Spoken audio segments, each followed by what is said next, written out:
My name is Arya Garcia. I'm in my early 30s, and for most of my professional life, I've worked as a strategy analyst inside a mid-sized consulting firm in the United States.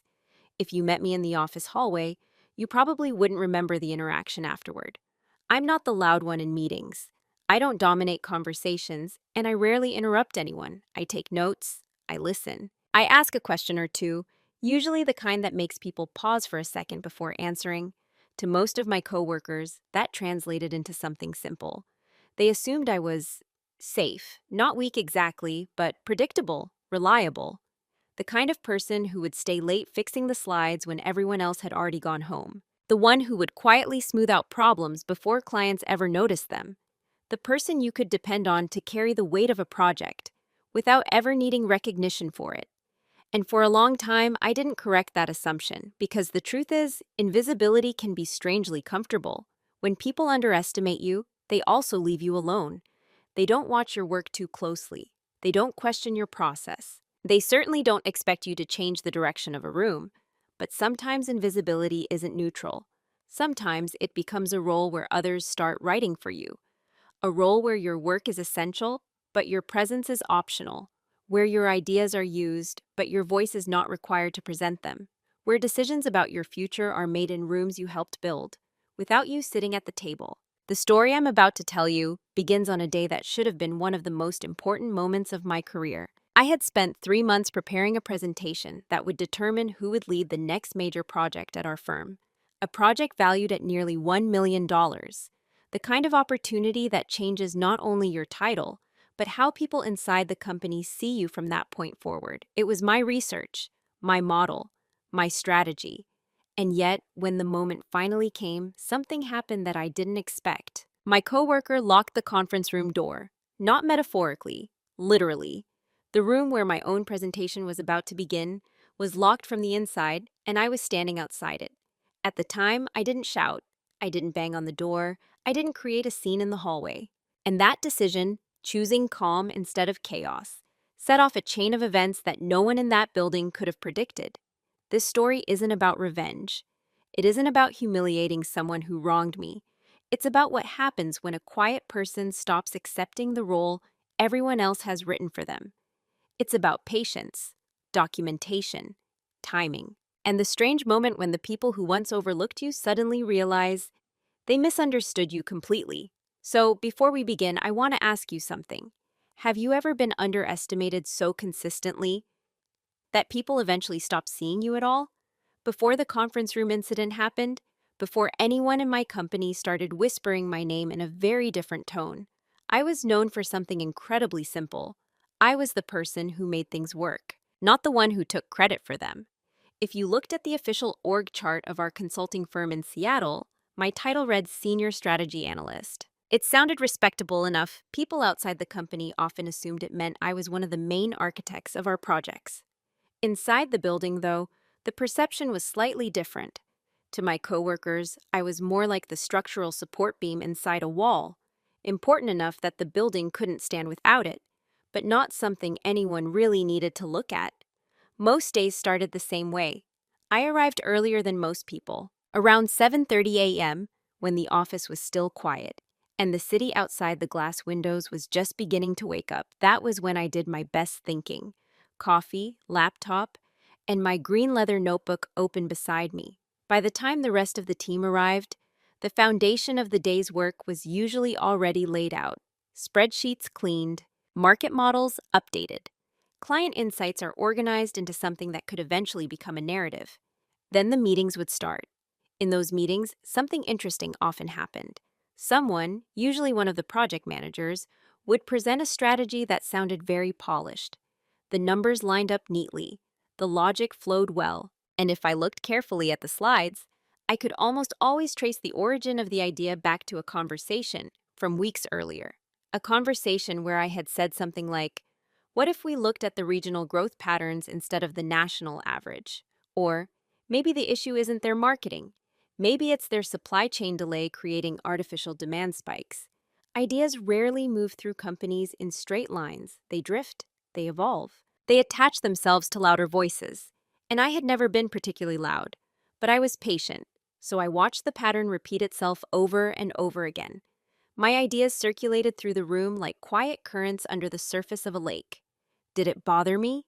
Sometimes, but not enough to make me change how I worked. Because in my mind, results mattered more than recognition. And the projects we worked on were genuinely interesting, helping companies grow, fix broken systems, and rethink strategies. It felt meaningful, at least for a while. There was also another reason I stayed quiet. I had learned early in my career that speaking too loudly too soon can make people defensive, especially in environments where hierarchy matters more than logic. So I developed a habit. I listened, I documented, and I waited. Not because I had some long-term plan for revenge or vindication. At that point, my goal was much simpler. I just wanted to become so good at understanding the system that eventually the system itself would have to acknowledge it. That opportunity appeared 3 years into my time at the firm. Our company landed a potential contract that was far larger than anything we had handled before. A multi-phase strategic transformation project valued at close to $1 million. Winning it would change our firm's position in the market. But inside the company, it would also change something else. Whoever led the winning proposal would likely become the next project director. And for the first time since I joined the firm, my manager looked at me across a conference table and said something I had never heard him say before. "Arya, I think you should build the strategy for this one."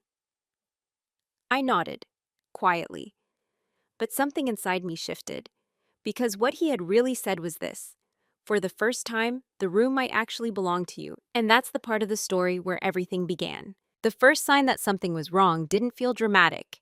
It rarely does. Most of the moments that later become important in a story arrive quietly, disguised as something small enough to ignore. For me, it happened on a Tuesday morning about 3 weeks into preparing the proposal. The project had already begun consuming most of my schedule. I was building the strategic model that would guide the entire presentation, the market projections, the expansion pathways, the financial risk scenarios, the kind of framework that determines whether $1 million client says yes or politely walks away. My manager had made something clear from the beginning. Arya will lead the strategy development, not lead the meetings, not lead the team, just the strategy. At the time, I didn't question the distinction. I was too focused on the work itself. Our team for the proposal consisted of 5 people: 2 analysts, a project manager named Daniel, a senior consultant named Mark, and I. Mark was the one people tended to listen to. He had been at the company longer than most of us, and he carried himself with the easy confidence of someone who had already presented to dozens of clients. He was also charming, the kind of coworker who could make a room laugh in the first 2 minutes of a meeting.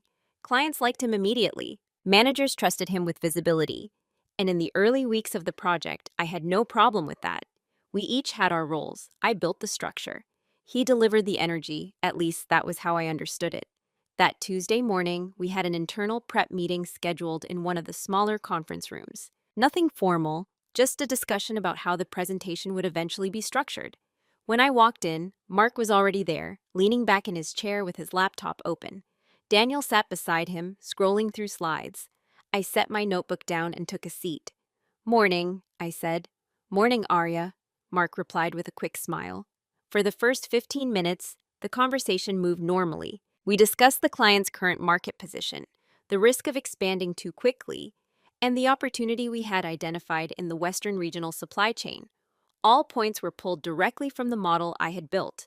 Then Mark clicked to a slide I hadn't seen before, a simplified version of my entire framework, but the title at the top read, "Strategic Direction Proposal, Initial Framework, Mark Bennett." I remember blinking once, just once, not because the slide was wrong. In fact, the structure was accurate, almost perfectly aligned with the outline I had written in our shared documents, but my name wasn't anywhere on it. For a moment, I assumed it was a simple formatting oversight, so I said calmly, "That looks similar to the outline I drafted yesterday." Mark nodded immediately. "Yeah, exactly. I cleaned it up a bit so it flows better for presentations." He said it casually, not defensive, not secretive, just matter of fact. Daniel didn't react. The 2 analysts didn't look up from their laptops, and the meeting continued. Mark walked through the structure of the room, the market logic, the expansion sequence. Each section was built on weeks of modeling I had done. but the tone of the room slowly shifted. Not intentionally, just subtly. Questions began being directed to him. Mark, how confident are we about the growth projections? Mark, do you think the client will push back on the timeline? And Mark answered them comfortably, occasionally glancing at me to confirm a number or detail, as if I were the technical reference, not the person who designed the system they were discussing. At the time, I told myself something simple. It's just an early draft meeting. Slides move quickly inside consulting teams. Titles change. Ownership gets clarified later. There was no need to correct anything yet. So I wrote a small note in my green notebook. Just one line. Framework presented by Mark, based on the ARIA model. Not as a complaint, just as a record. Because sometimes the smallest moments end up meaning more than anyone realizes, including me. After that Tuesday meeting, nothing officially changed. No announcement was made. No roles were reassigned. If you looked at the project documents, the strategy files still lived in the folder I had created. Technically, I was still leading the strategic design of the proposal, but something subtle had shifted in the atmosphere of the team, and shifts like that rarely happen in a single dramatic moment. They happen through repetition, small behaviors that slowly become normal. The next few weeks were busy, the kind of busy that compresses days into a blur of numbers, slides, and late-night revisions. Every evening before leaving the office, I updated the model. Every morning, I refined the story the presentation would tell, where the client currently stood, where the opportunity lived, and what path would get them there without collapsing under risk. It was complicated work, strategic work, and the team depended on it. But when we met to review progress, something curious kept happening. Mark would arrive with slides already arranged into a presentation format, slides that summarized the insights from the model. My model. At first, I didn't think much of it. Translating analysis into presentation language was part of the process, after all. Consultants did that constantly. But over time, a pattern started to form. In internal discussions, people began referring to parts of the framework as Mark's approach, not intentionally malicious, just conversational shorthand. Mark's market segmentation idea, Mark's three-phase rollout, Mark's risk buffer strategy. Each time I heard it, my brain performed a quiet calculation. Do I correct this or do I let it pass? And almost every time, I chose the second option. Part of it was practical. Interrupting a meeting to clarify ownership of an idea rarely improves the flow of a conversation. It can make the room uncomfortable. But another part of it came from something deeper, a habit I had built over the years. When you've spent most of your career being the quiet contributor in the room, you develop a kind of internal reasoning system. You tell yourself things like, the final presentation will make it clear. Management knows who built the strategy. The results will speak for themselves. So I stayed focused on the work. And to be fair, Mark wasn't hostile toward me. He often asked for my input privately. Arya, can you double-check the market elasticity numbers? Arya, does this slide match the model assumptions? I would answer. Adjust, refine. The project kept improving, but something else was improving too. Mark's familiarity with the presentation. He practiced delivering sections of it during our internal reviews. His voice filled the room easily.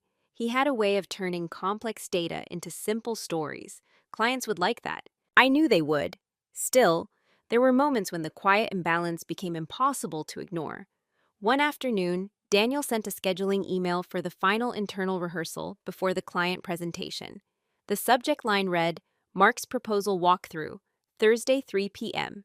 I stared at the email for a few seconds, not because I was angry, but because the wording felt strangely final, as if the story of who owned this project had already been decided somewhere without me noticing. I opened my green notebook again. On a new page, I wrote another small line beneath the earlier note. Email subject, Mark's proposal walkthrough. Then I closed the notebook and went back to refining the model, because at that point, I still believed something very simple.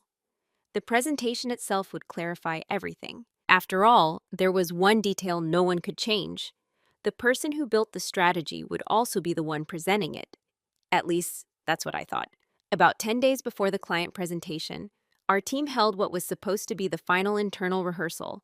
It was scheduled in one of the larger conference rooms on the 12th floor, the kind with the long polished table and the wall-sized screen that made every slide look more important than it actually was. By that point, the proposal had grown into something substantial, nearly 40 slides, months of market projections, a three-phase expansion strategy that balanced aggressive growth with operational stability. I had spent so much time inside that model that I could probably explain any number on any slide without even looking, which is why, when I walked into the rehearsal meeting, I expected something very straightforward. We would run through the presentation. Everyone would practice their sections, and I would walk through the room with the strategic framework I had built. Instead, Daniel started the meeting with a sentence that changed the shape of the room. "All right," he said, clapping his hands once. "Let's go through the speaking order." He turned toward the screen where the slide deck was already open. "Mark will open with the market overview." Mark nodded casually. "Then I'll cover the client background and risk context," Daniel continued. Another nod.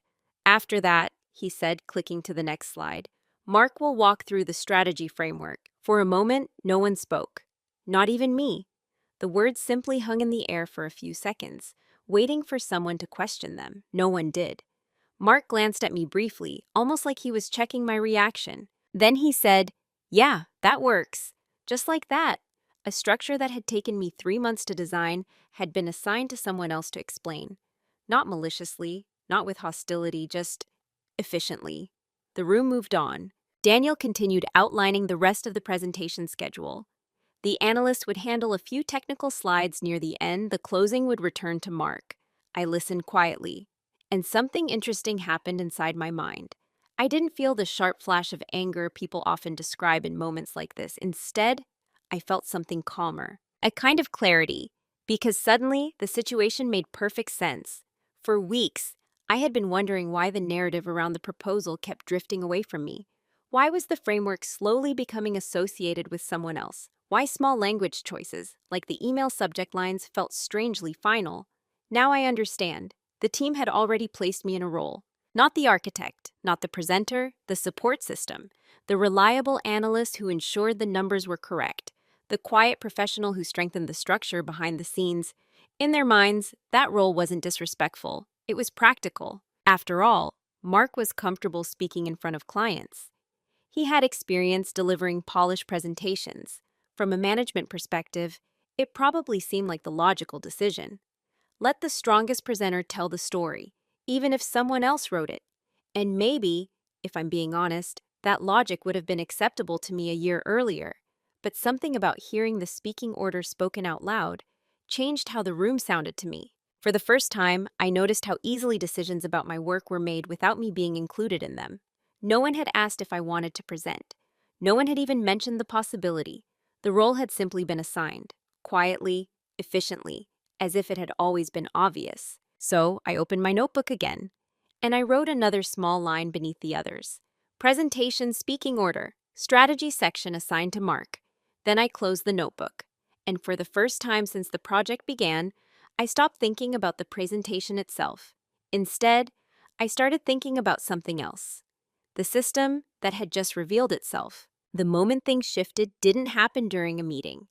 It didn't happen in the conference room where the speaking order had been decided, and it didn't happen during one of the long evenings spent refining slides. It happened on a quiet Thursday night when almost everyone had already gone home. The office looked different after 7 p.m. During the day, the building carried a constant hum, voices in hallways, keyboards clicking, phones ringing somewhere behind glass doors. But at night, the entire floor softened. The lights felt dimmer. The city outside the windows looked distant and calm. I was sitting at my desk with my laptop open, the strategy model still glowing on the screen. Slide 42, the final framework summary. 3 months of thinking condensed into one clean diagram. Normally, when I finished a major piece of work like that, I felt a quiet satisfaction. Not excitement exactly, but the calm recognition that something complex had finally been solved. That night felt different. I leaned back in my chair and stared at the screen for a long time. Not because I doubted the work. The strategy was solid.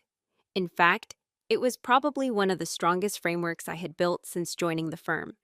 What I was thinking about wasn't the strategy itself. It was the path it would take once it left my hands. I pictured the presentation day, the long conference table. The client representatives are sitting across from us. Mark is standing at the front of the room, confidently walking through the slides, explaining the model, answering questions, receiving the nods of approval. And in that moment, I realized something simple. If everything continued exactly the way it was currently structured, the outcome of this project was already decided. Not the client's decision, but the internal one. The person who presented the strategy would become associated with it, and the person associated with the strategy would naturally become the leader of the project that followed. That wasn't manipulation. That was just how organizations worked. Narratives matter more than origins. I closed the laptop slowly.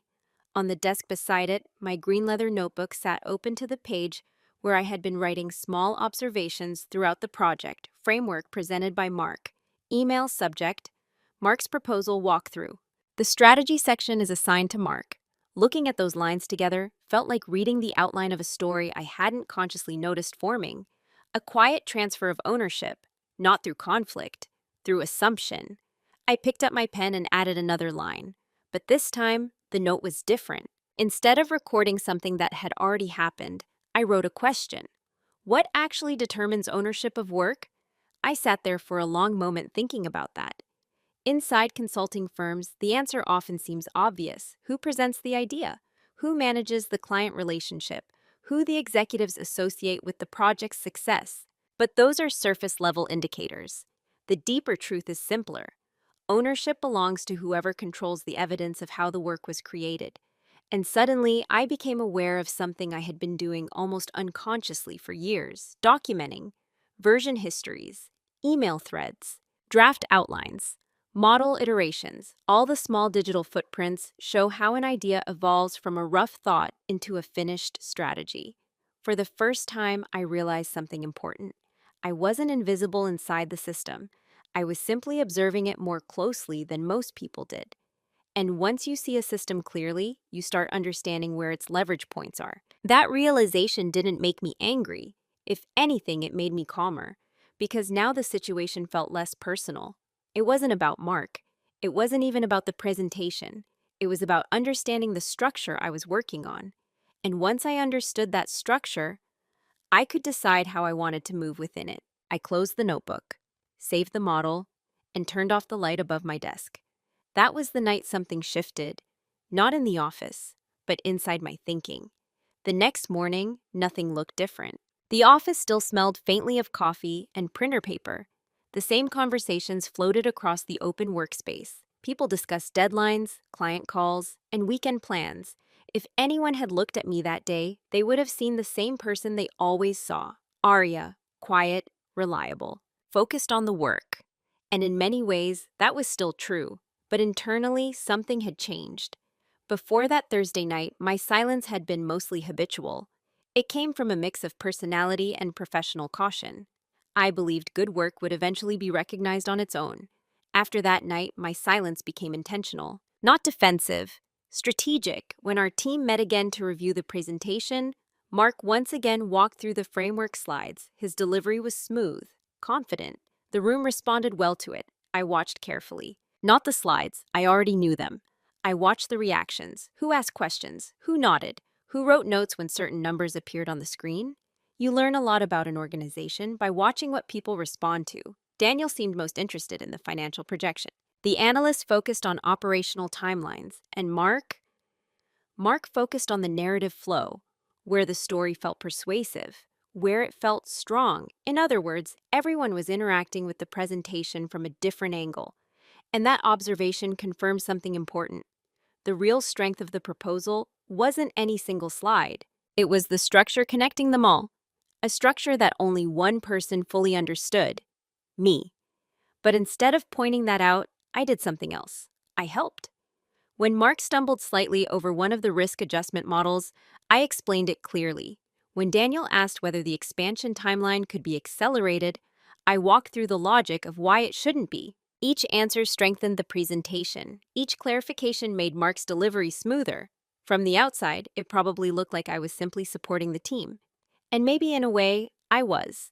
But I was also doing something else. I was observing which pieces of the strategy only I could explain properly, which assumptions were easy to simplify, and which ones required a deeper understanding of the model's structure. That information mattered, because complex systems often reveal their weak points through repetition. The more times Mark practiced presenting the framework, the more I could see where his understanding relied on surface familiarity rather than structural knowledge. Not because he was careless, because the model wasn't his. Still, he grew more confident each day. By the final week before the presentation, the team seemed completely comfortable with the arrangement. Mark would lead the strategy discussion. Daniel would manage the client relationship. The analyst would support with technical data, and I would be there to answer questions if needed. No one questioned that structure anymore. It had become normal, which is exactly how systems stabilize, through repetition, through the quiet agreement of everyone inside them. But what the team didn't realize was that my perspective on that system had changed. I was no longer waiting for recognition to appear naturally. I was studying the environment carefully, understanding timelines, understanding decision points, understanding when visibility mattered most, and most importantly, understanding when silence creates the most information. Because when people believe you are passive, they stop guarding their assumptions. They speak more freely. They reveal how they actually think.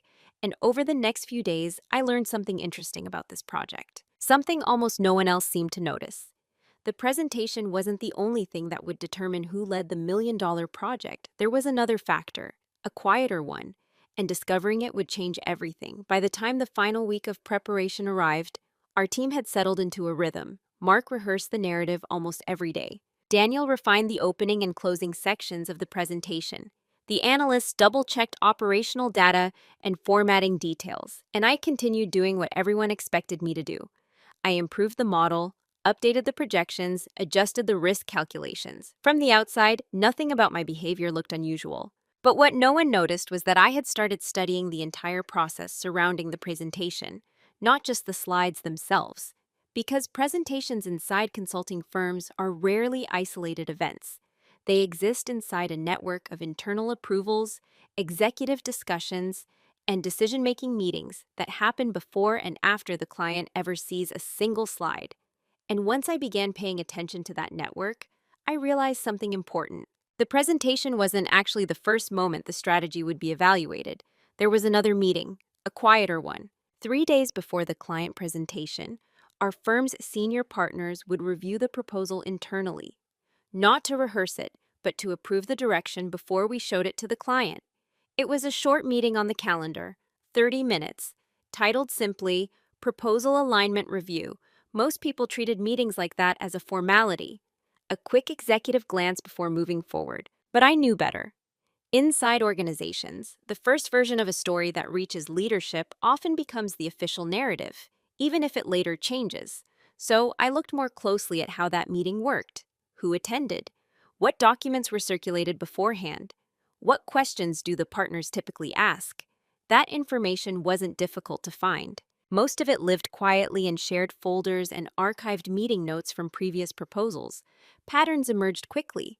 The partners rarely looked at the entire slide deck.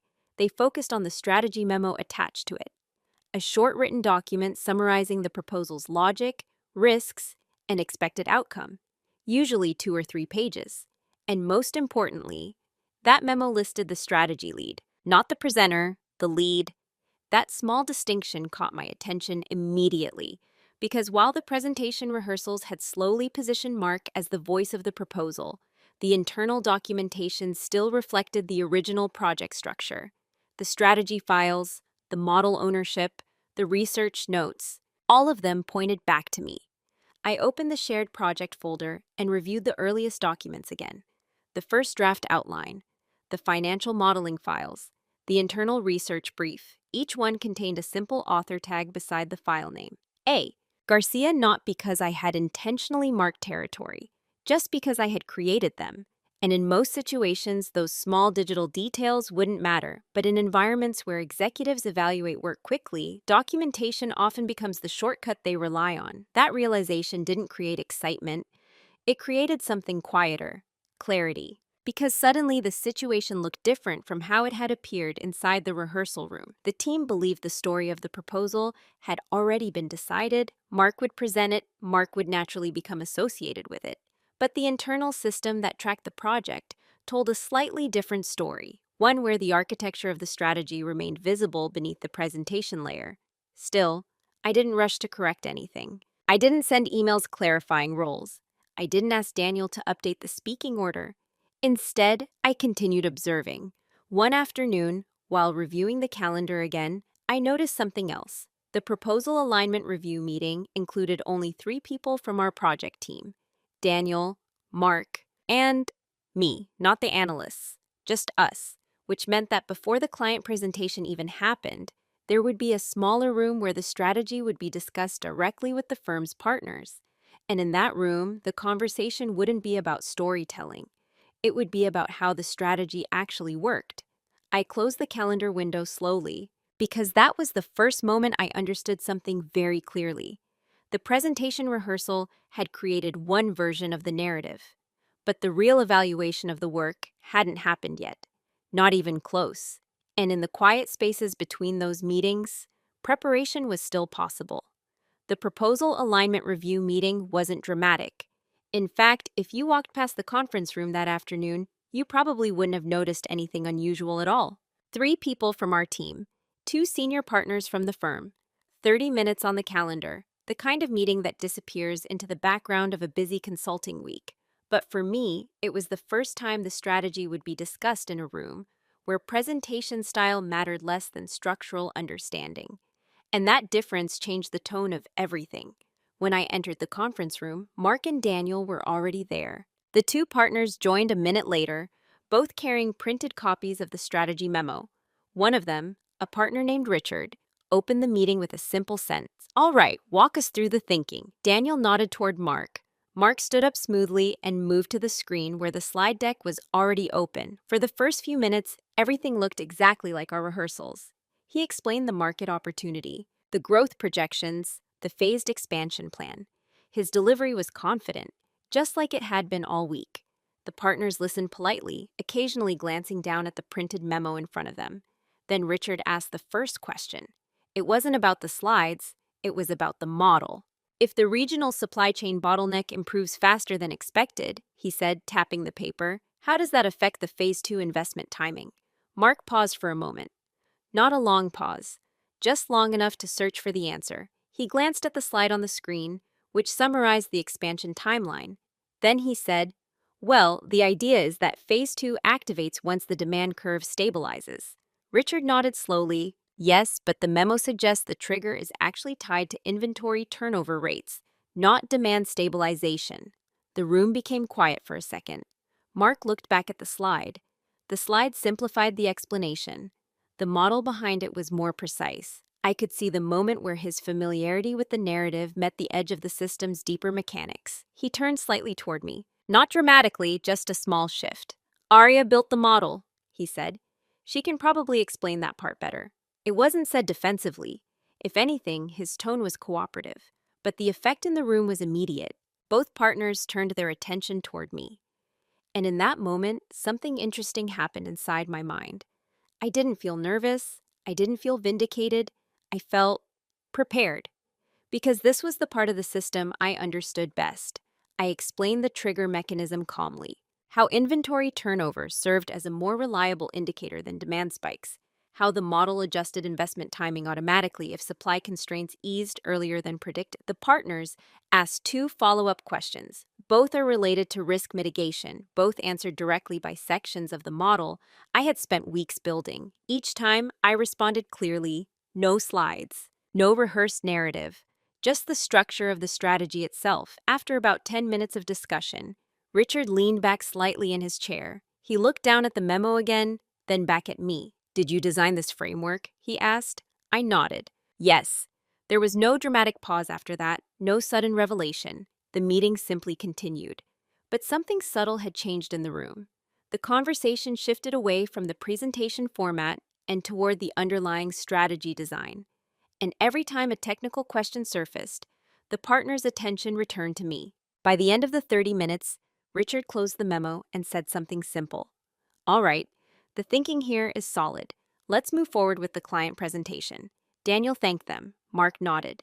The meeting ended. As we walked out of the room, nothing about the hallway outside had changed. But internally, the situation had become much clearer. because for the first time since the project began, the people who actually determine leadership roles inside the firm had seen exactly who understood the strategy. There was no celebration, no confrontation, just clarity. And clarity can be a very powerful thing, especially when the larger room still tells a different story. After the proposal alignment review, the office returned to its normal rhythm almost immediately. Emails resumed, calendars filled. People moved between meetings with the same quiet urgency as always. If anyone had asked how the alignment meeting went, the answer would have sounded very simple. Good. The partners approved the proposal. Technically, that was true. But the real impact of that meeting was more subtle. For the first time since the project began, the people who held the most influence inside the firm had seen the difference between presenting a strategy and actually understanding it. And they had seen it without me needing to highlight the contrast. That distinction stayed with me for the next couple of days as the team prepared for the client presentation. Mark continued rehearsing the slides. Daniel coordinated the logistics with the client's office. The analysts finalized charts and formatting details. Everything moved toward the same destination. The presentation is scheduled for Monday morning. The one who would determine who led the $1 million project, but inside my mind, a different question had begun forming. Not about the strategy, not about the client, about how I wanted to handle what had happened during the past 3 months. There were several options. The most obvious one would have been confrontation. I could have asked Daniel to revise the speaking order. I could have insisted on presenting the strategy section myself. I could have pointed out that the framework being delivered to the client was built entirely from my research. And technically, I would have been justified. But that approach carried a cost. Public correction often turns situations like this into personal conflicts. Once that happens, people stop evaluating facts. They start defending positions.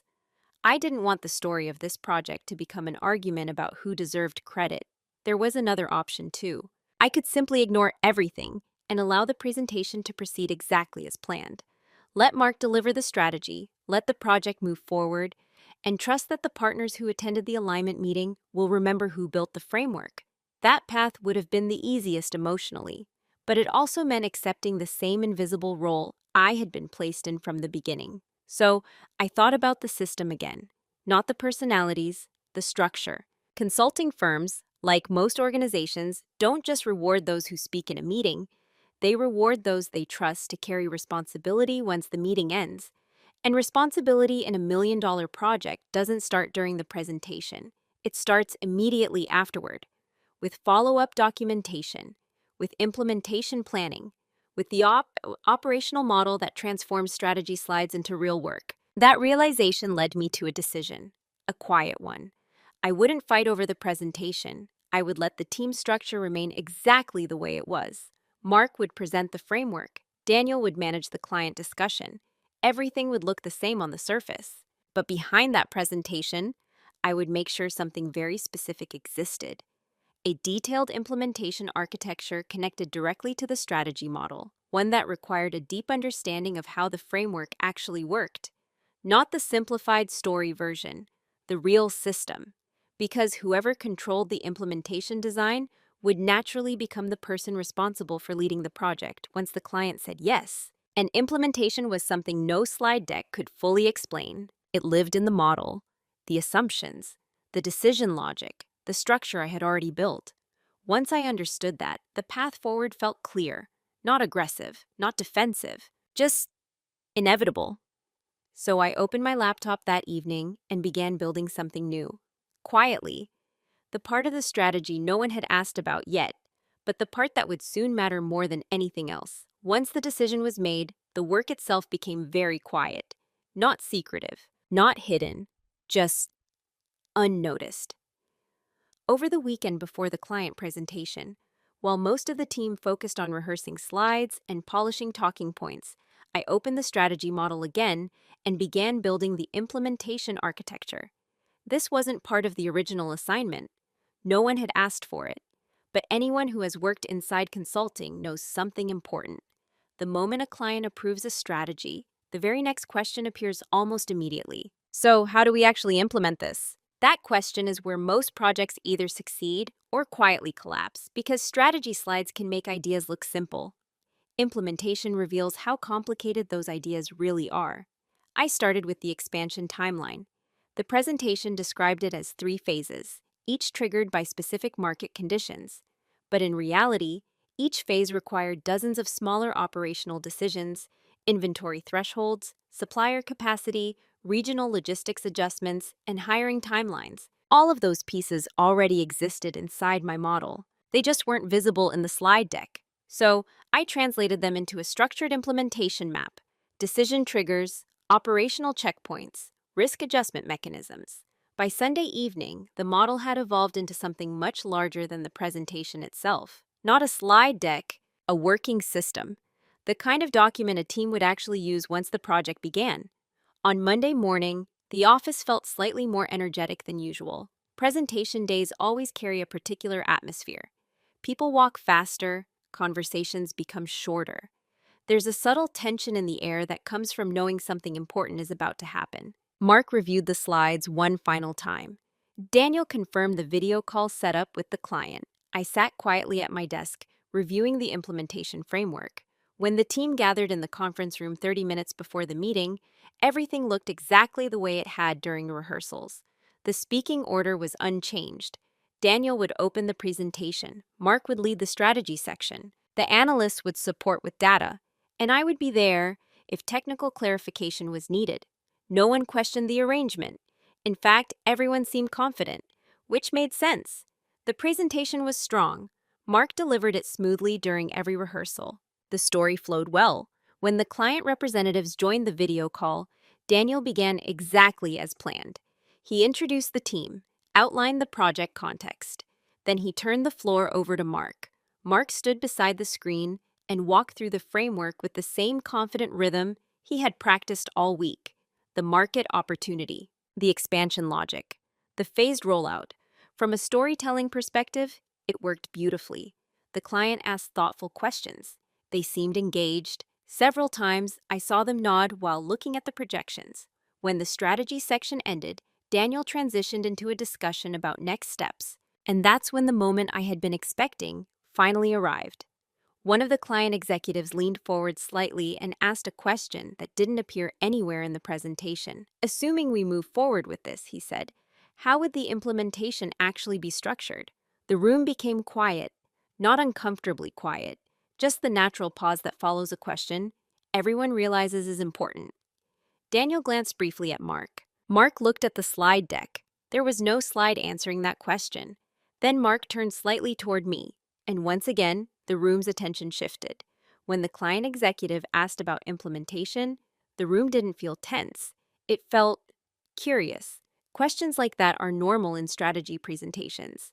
In fact, they're usually a good sign. It means the client isn't just evaluating the idea anymore. They're imagining what it would look like in reality. Still, there was a noticeable pause, not because anyone was unprepared, because the slide deck had been designed to focus on why the strategy worked, not how it would be executed day by day. Daniel answered first. Well, he said, the implementation would follow the same 3-phase structure we outlined. It was a reasonable response, but the client executive nodded slowly, then added another layer to the question. Yes, but operationally speaking, how would you determine when to move from phase 1 into phase 2? That was the moment when the difference between a narrative and a system became visible again. Mark looked at the timeline slide on the screen. The phases were clearly labeled, but the deeper mechanics weren't shown there, and that made sense, because those mechanics lived inside the model, the one I had spent the weekend expanding into a working framework. Mark turned slightly toward me. Arya actually built the underlying model, he said. She can walk through the triggers. It was the second time in a week that the conversation had naturally shifted in that direction, and once again, the transition felt calm. I opened my laptop and connected it to the screen. The slide deck disappeared, replaced by the implementation framework I had been refining. At first glance, it looked different from the presentation slides, less polished, more structured, but within seconds, the client executives leaned forward. Because this was the part they were really trying to understand. I explained the operational triggers that controlled the expansion phases, how inventory turnover determines when additional supplier capacity should be activated, how regional logistics performance adjusted the rollout speed, how risk thresholds automatically delay investment if certain indicators shift. As I spoke, I could see something subtle happening on the other side of the screen. The executives began asking more detailed questions, not about the presentation, about the system. What happens if supplier onboarding takes longer than expected? How flexible is the staffing timeline? Can the risk thresholds be customized for different regions? Each question led deeper into the architecture of the model, and each answer showed how the strategy could actually function once the slides were gone. The conversation lasted longer than the original presentation itself, nearly 20 minutes. By the time it ended, the tone of the meeting had changed in a way that was hard to describe but easy to feel. Earlier, the team had been presenting an idea. Now we were designing a project together. Finally, Daniel summarized the discussion. This is exactly the type of structure we'd help you implement if you decide to move forward. One of the client executives nodded. Good, he said, because the strategy makes sense. But the implementation model is what gives us confidence it can actually work. The meeting ended shortly afterward. The client thanked us and said they would follow up within the week. When the video call disconnected, the conference room returned to its quiet, ordinary state. No one celebrated. No one made dramatic comments, but something had clearly shifted. Because the last 20 minutes of the meeting, the part where the client's attention had become most focused, had not been about the presentation. It had been about the system behind it. And systems tend to have very clear architects. The week after the presentation felt strangely quiet. Not the peaceful kind of quiet, the waiting kind. Anyone who has worked with large clients knows that moment well. After a major proposal is delivered, the project team returns to regular work while the client reviews the strategy internally. Sometimes that process takes days, sometimes weeks. During that time, people try to act normally, but small signals always start appearing. Daniel checked his email more often than usual. Mark reviewed the presentation deck twice during the week, even though there was nothing left to change. The analysts occasionally asked if we had heard any updates from the client yet. No one said it out loud, but everyone understood what was at stake. The presentation determined who would lead the next project worth nearly $1 million. And inside consulting firms, projects like that shape careers. If the client approved the proposal, someone from our team would become the project lead. That role didn't just involve managing the work. It meant visibility with partners, a stronger reputation inside the firm, and often, a faster path toward promotion. By Thursday afternoon, the answer finally arrived. Daniel received the email first. He stood up from his desk and walked across the office toward the glass meeting room we usually used for internal discussions. "Quick team check-in," he said. Everyone gathered inside within a few minutes. Mark sat near the screen. The analysts brought their laptops. I took my usual seat near the end of the table. Daniel opened his laptop and looked around the room. "They've decided to move forward," he said. The words landed with a small wave of relief. One of the analysts smiled immediately. Mark leaned back slightly in his chair. "That's great," he said. Daniel nodded. "Yes, they want to begin phase 1 planning next month." For a moment, the room carried the quiet satisfaction that follows a successful proposal. Then Daniel continued. "And they've already shared one specific request." He turned the laptop screen slightly so we could all see the email. The client asked that Arya lead the implementation design. The room didn't react immediately, not because the request was shocking, but because it shifted the center of gravity in a way no one had openly discussed before. Mark looked at the screen again, reading the line carefully. The message from the client was simple. They appreciated the strategic presentation, but they specifically mentioned the implementation framework discussed during the meeting. They wanted the person who designed that system to guide the project's first phase, which meant something very straightforward inside our team structure. The person responsible for implementation planning would naturally become the project lead. Because implementation wasn't a side task, it was the project itself. Daniel looked up from the laptop. "Well," he said calmly, "that makes sense. Arya built the model."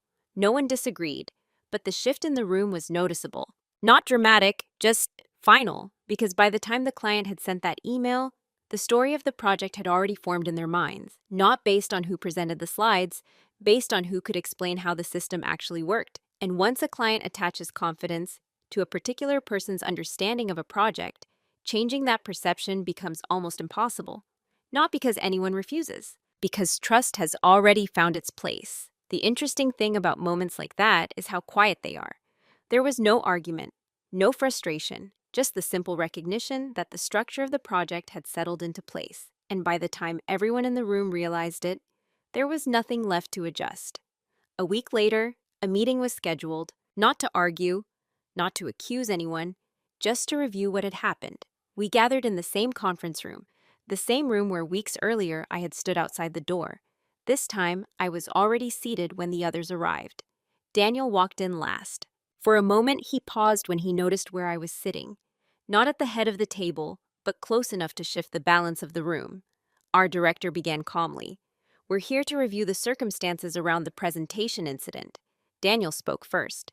"There must have been a scheduling misunderstanding," he said. "I had the room reserved." I nodded and slid a document across the table. "The room was reserved," I said quietly, "for my presentation." The director looked down at the printed calendar confirmation. Daniel leaned back slightly. "Well, even if there was overlap, the team could have rescheduled." Another paper moved across the table. The email thread, the unanswered messages, the request for access. The room stayed silent. Then I placed one final document in the center. "This is the door access log," I said, a timestamp. The room was locked from the inside. My keycard attempt, denied. No one raised their voice. No one argued. The facts were simply there. The director folded his hands. "The board has reviewed these materials," he said calmly. Daniel finally asked the only question that mattered. "So, what happens now?" I met his eyes. "The project moves forward," I said. And that was the end of the conversation. Not with anger, just with clarity. A few months later, the office looked exactly the same. Same desks, same morning coffee conversations, same quiet rhythm of work. But my place in it had changed. The project moved forward under my leadership, not because I fought for attention, but because the work had already been built. The research, the framework, the systems behind the strategy. People started listening differently in meetings. Some asked more questions. Some simply paused before speaking over me. But I never mentioned the past. There was no reason to. What changed wasn't the office. It was my understanding of myself. For years, I believed being quiet made me smaller in the room. Now I understand something else. Quiet doesn't mean powerless. Sometimes it simply means patient. Patient enough to observe, patient enough to prepare, and patient enough to move when the moment finally arrives. Daniel still works at the company. We greet each other in the hallway occasionally. Short conversations. Professional, neutral. I don't feel anger when I see him. Because that moment outside the conference room wasn't the thing that changed my career. It was the moment I realized I didn't have to stay invisible anymore. I didn't suddenly rise. I simply stopped shrinking. When people hear this story, they often focus on the conference room door. The moment when my coworker locked the conference room so I couldn't attend my own presentation. But that moment wasn't the real turning point. It was only the moment that revealed something that had been happening for a long time. For years, I believed that quiet work would eventually speak for itself. Sometimes it does. But sometimes quiet work also needs quiet confidence.